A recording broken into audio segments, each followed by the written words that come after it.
Ellie says Jethro says Pearl sent us a litter. A litter of what? Did you hear what? No, but I bet you it's kittens. Kittens. Pearl's always trying to give away kittens. Oh, there y'all are. Where's the kittens, Jethro? What kittens? Didn't your ma send us some kittens? Just a minute.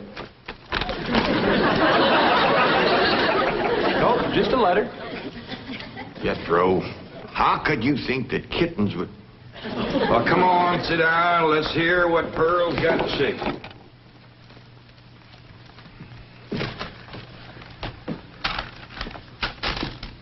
Dear son and kinfolk, I take pen in hand to say we are all fine back here.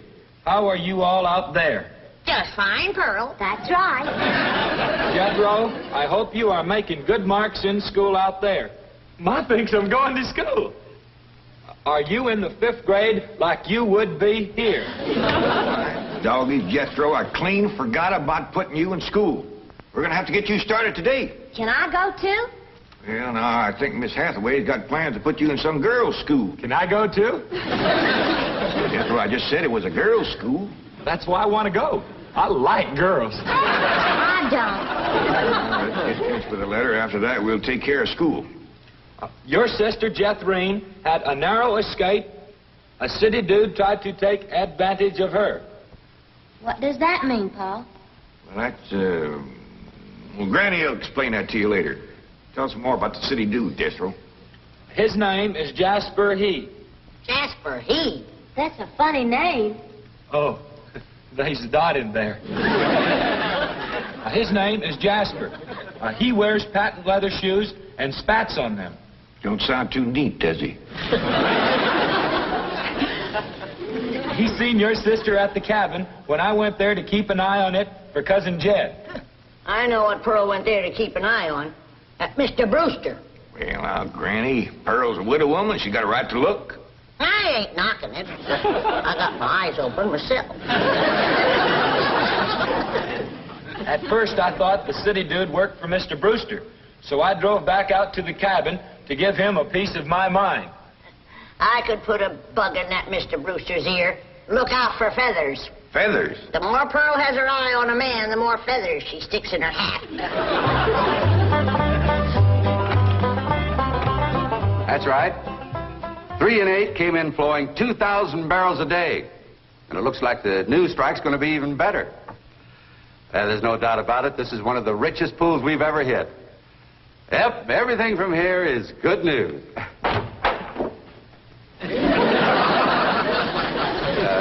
Well, not everything. I'll call you back. Mrs. Bodine, this is a pleasant surprise. Well, thank you. Although you might not think it's so pleasant when you hear what I have to say. Oh? One of them oil fellas working for you has made advances to my daughter. Made advances? Well, what would you call being picked up and carried off by brute force? Well, I'd call that making advances. What's his name? Jasper Depew. Jasper Depew. I ain't seen him myself, but from what Jethro tells me, he's a pretty slick article. Oh, Mr. Brewster, you don't know how hard it is for 2 girls living alone like Jethro and me.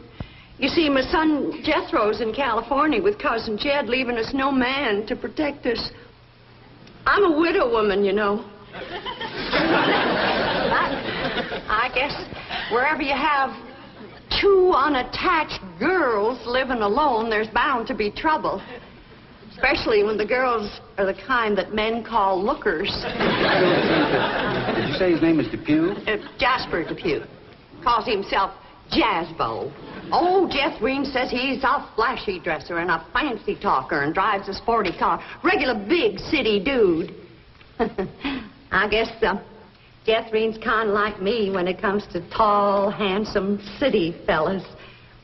I'm just putty in their hands. Nope, no one by that name working for OK Oil. You mind if I look? Oh, well, no, go right ahead. I'm bound and determined to find the rascal that trifled with the affections of my sweet, innocent, helpless baby girl. Ma!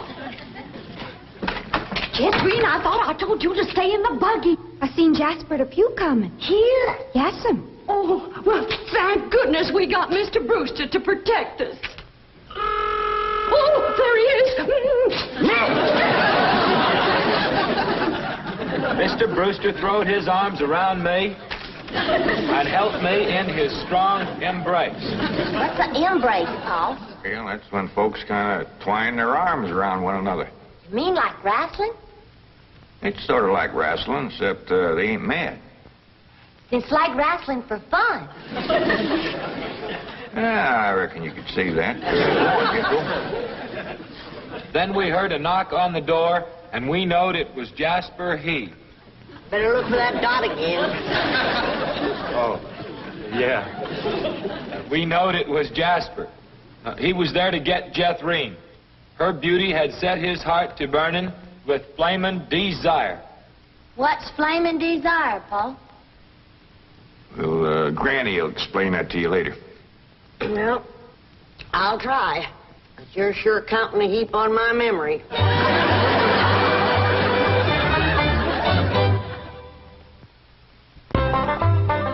Read on with your Ma's letter there, Jethro. Yeah, it's getting good. One city fella's got his arms around Aunt Pearl, and another's waiting at the door to grab Cousin Jethro. My only thought was to save my daughter, so I tore loose from Mr. Brewster's embrace. I saw Jethro heading for the door, so I quick throwed myself betwixt my child and danger. Sweet innocent Jethro, not knowing better, let that rascal in. He went right to sweet-talking in a voice smoother than fresh churned butter. Hello again, you great, big, beautiful lump of sugar. I brought you something all the way from Eureka Springs. Genuine orchids growed in a hothouse. And this lovely young girl must be your sister. I'm her Ma. No. Yeah. Well, for Jethrine's beautiful mother, a little gift of genuine French imported perfume all the way from Paris, France. Oh, well, you hadn't ordered. Oh, my goodness. Genuine Paris, France perfume. Look at that French writing on there. That says, "Ah, d'amour." That means, oh, love. Ain't he a sport, Ma? And for Jethrine's handsome father, a genuine cigarette case. Silver. Thank you, but I am not Jethrine's father. No, Mr. Brewster ain't my husband. He's just a friend. Well, any friend of Jethrine's beautiful mother is a friend of mine. It's from old Mexico and hammered out of solid silver by the Aztecs Indians hundreds of years ago. That brings up an interesting question. Why would the Aztecs make cigarette cases when they had no cigarettes? That is an interesting question. I'll have to ask some of my Aztecs friends about that. Hey, Doc. Remember Ain't She Sweet? Well, I've read... Hey, what happened to your orchids? Nothing. I ate 'em already. You mean you ate all them expensive orchids? Ma, you should have spoke for one. It wasn't very filling. Ain't she sweet? From her head down to her feet. And that's a long way, but I ask you very confidentially, ain't that baby sweet? Ain't she large? But she gives me such a charge. I ask you very confidentially, ain't that baby large? She stretches out in all directions. I'm in a shout. Lord, that's perfection. Are you with me? Ain't she keen? Well, that's the most I've ever seen. And I'm here to tell you I'm her ding-dong daddy, and she's my queen. And she is king size, my Jethro. Lots of mama, my Jethro. She carries me away. Jethro, put him down. So your sister Jethro has got herself a steady fella now. He says he is going to ask for her hand someday. I hope he will take the rest of her, too. Ha ha. Give my love to all and be a good boy. I am going out now to mail this letter and get some more feathers for my hat. As ever, your loving mother. Gee, sure nice to hear from Ma. Nice hearing. Jethro, you and me's got to go right out and find a school and get you to going. Granny, you pack up a nice lunch for Jethro to tote along. How about a big mess of poke greens and chitlins with some pone and a big pot of sorghum to dip it in? Fine. Oh, Granny, it don't have to be that fancy. Some of the other boys here in Beverly Hills might not have it so good. They go to complaining to their folks. Let them complain. It ain't gonna hurt none to raise their standard a little. I'll get the truck, Uncle Jed. Paul, please let me go with Jethro. I can help him fight if the big kids in the 5th grade goes to picking on him. I know for sure that Miss Hathaway has got other plans for your schooling. But with Jethro gone, I won't have nobody to play with. Oh, yes, he will. I just remembered something. Mr. Drysdale's stepson is coming home for Thanksgiving. And he's going to be living right next door. And you can play with him. Mr. Drysdale gave me some pictures of him. Here's some pictures of Sonny. That's what they call him, Sonny. He's been going through a lot of schools, and you ought to know some real good games to play. Ain't he something? Yeah, but what? Why, he's a boy. Are you sure? Ellie, just because he's wearing... Well, there's Jethro. Now, you keep thinking about how much fun you're going to be having with him right next door. You know, he does kind of favor that movie actor, Rudolph Valentino. Here's Jethro's lunch.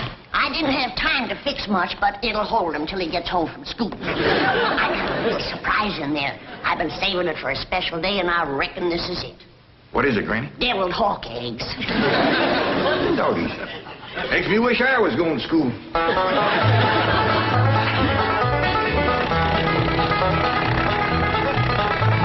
School, all right. Millicent, Schuyler, and Potts. I reckon them 3 is the teachers. 3 teachers. Must be awful big school. I'll say. Well, let's go in there and get you started.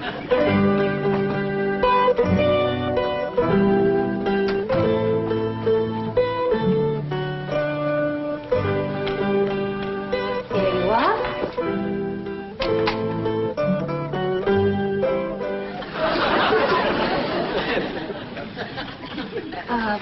May I help you? Well, reckon maybe you can. Diana, someone has parked a most disreputable-looking vehicle outside my window. Perhaps it was these gentlemen. Oh?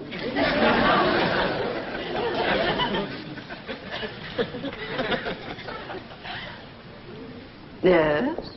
What is it you wish? Well, I'd like to get my nephew started into school. Here? Yeah, here's all right if you got room for a desk and his lunch basket. My dear man, this is a most exclusive private school.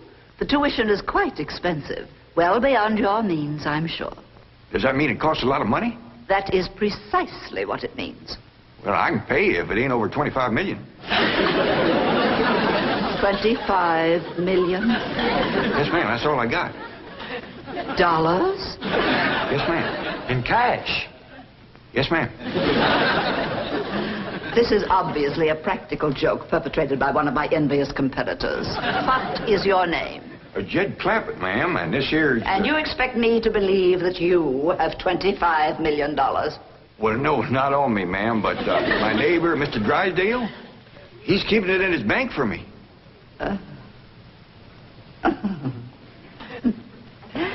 Get me Milburn Drysdale at the Commerce Bank. You see, it just so happens that Mr. Drysdale holds the mortgage on this school, so we are very well acquainted. Hello. I'd like to speak with you. Now, if you wish to admit that this is a hoax and be on your way, we will forget the entire incident. Otherwise, you may be liable to some sort of action for invasion of private property and impersonating a millionaire. Mr. Drysdale is coming on the line now. Thank you.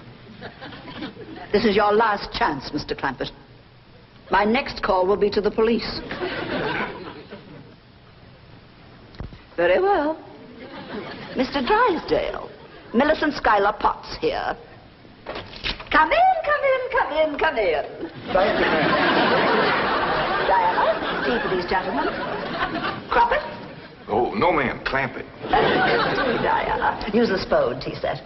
Well, sit down, sit down, sit down, sit down.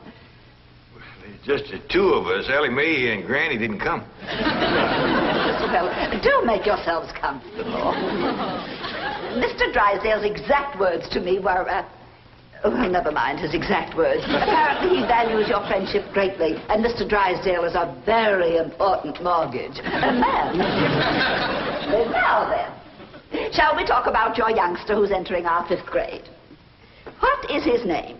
Jethro Bodine. Bodine? Jethro. No, ma'am. Jethro Bodine. We always put the last name first. Now, male, of course. Yes, ma'am. Just got a letter this morning. Date of birth? December the 4th. Year? No, ma'am. Back home. We only been here a few weeks. Perhaps you should answer the questions for our vital statistics. Now, we need to know the complete birth date, which in turn gives us the exact age. Now, we have December 4th, and judging from the fact that your nephew is entering the 5th grade, I would surmise that the year is, 51 or 52. Am I correct? Oh, Jethro ain't near that old. And in the 5th grade? Why, that's wonderful. Well, perhaps we have a budding genius on our hands. Archie! How poor. Oh, Diana, I'd like you to bring me one of our boys' uniforms to show these gentlemen. A 5th grade size. No, on second thought, you'd better make it 3rd grade. He's younger than average. We require that all of our students wear identical uniforms. It makes for less friction that way. Otherwise, the boys of millionaires are apt to be taunted by the really rich. I bet you Jethro will look right good in a uniform. He can't wait to be a soldier. Oh, yes, many a young lad is like that. However, our uniforms do not reflect any militaristic design. No, rather, we strive for something gay, attractive, and smart. Oh, there you are. Charming, isn't it? Now, you take this home and have Jethro wear it when he comes to school in the morning.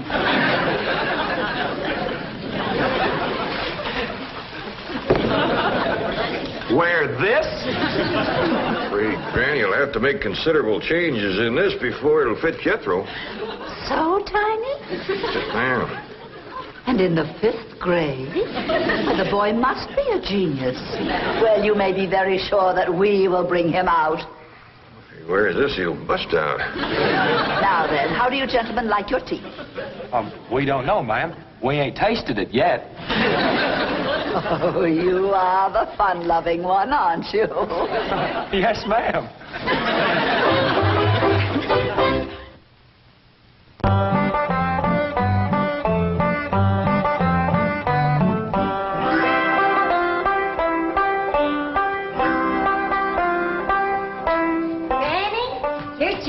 School clothes. You want me to help let them out? Oh, well, thank you, Ellie, but let's see what has to be done. Maybe they fit him already. That's supposed to be a hat? I reckon so. What's that? Well, Jethro said it stands for POTS. Pots? That's the school he's going to. Pot school. Hell, he'll be learning a good trade. If there's something folks always needs, it's pots. Jethro can make you some dandy new ones once he catches on to it. Miss Sam Hill is supposed to wear that. Well, Jethro, I reckon.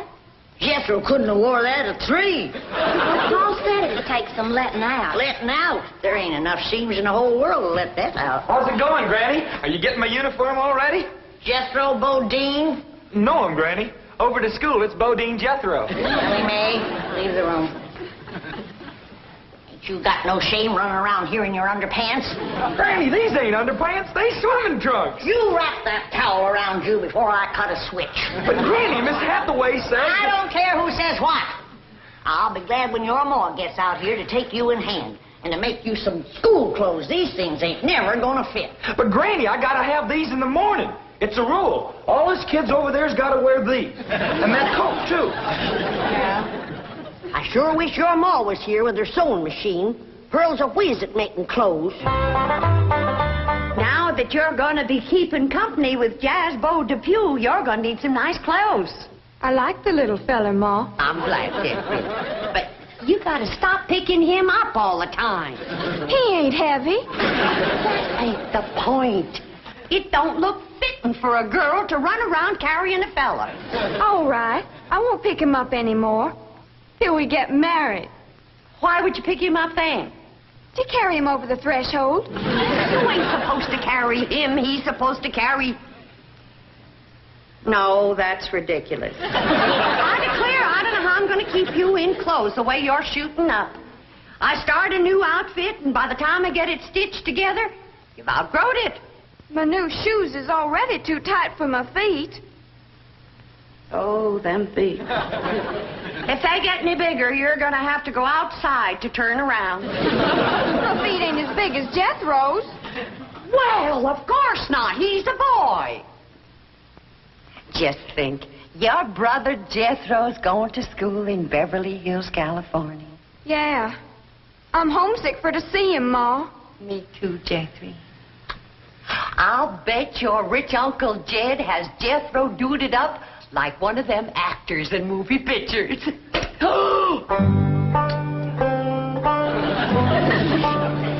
I can't understand these Beverly Hills schools. Wearing that uniform ain't gonna make you no smarter.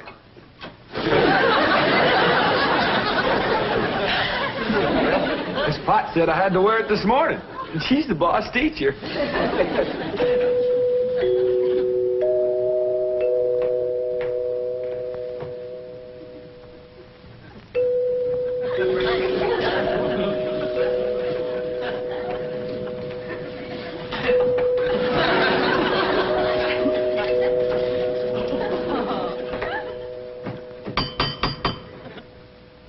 Dang, if Jethro ain't right.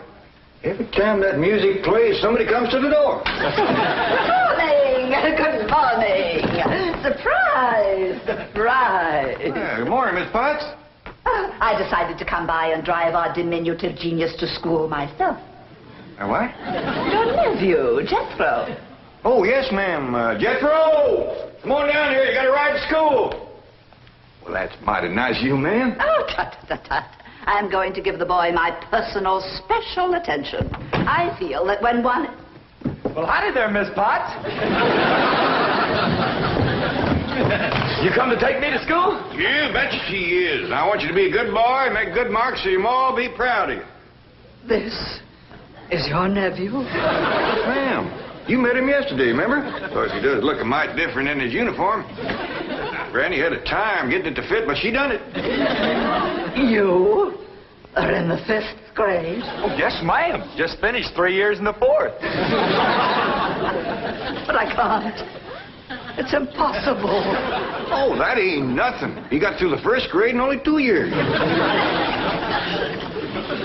Under no circumstances can I allow this. Well, say, here comes Mr. Drysdale. I reckon he's coming to see Jethro off to school. Come along, Jethro. Hippity hop. This is the way we go to school. This is the way we go to school. Is Jethro's lunch? Oh, Jethro! You forgot your lunch.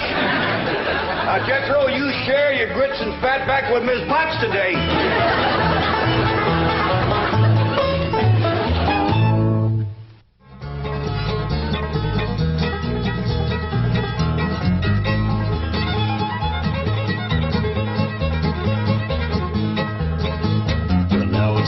Say goodbye to Jed and all his kin.